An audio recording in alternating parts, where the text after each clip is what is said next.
Sidhani kama kuna ugumu wowote kwa wewe mgonjwa wa kisukari kuweza kupata mboga za aina hizi. Sidhani kama wewe mgonjwa wa kisukari kwa mazingira ambayo upo kuna ugumu sana wewe kuweza kupata mboga za aina hizi.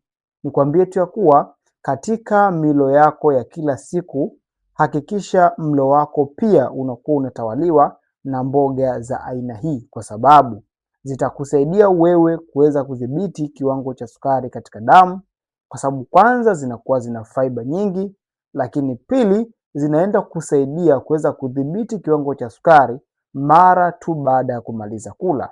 Lakini uzuri ni kwamba mboga hizi utazipata popote ulipo, kwa maana ni rahisi kuweza kuzipata, lakini pia hata kama ni gharama, basi gharama zake ni ndogo sana. Kwa sidhani kama wewe mgonjwa wa kisukari mahali ulipo unashindwa kuweza kupata mboga za aina hii. Sasa kama umeshazipata na haujui namna gani ambavyo unaweza kuzitengeneza ili uweze kuzitumia, usizichoke, kwa sababu pia unapokuwa unakula mara zote aina moja tu inakuwa inakufanya unakuwa unachoka, yani kila ukiona zile mboga unakuwa na kinai. Sasa nitakuelekeza namna sahihi ya kuweza kuzipika kwa namna tofauti tofauti ili zikusaidie kuhakikisha kwamba unapata test, lakini pia unazitumia mara kwa mara kuweza kudhibiti kiwango cha sukari katika damu.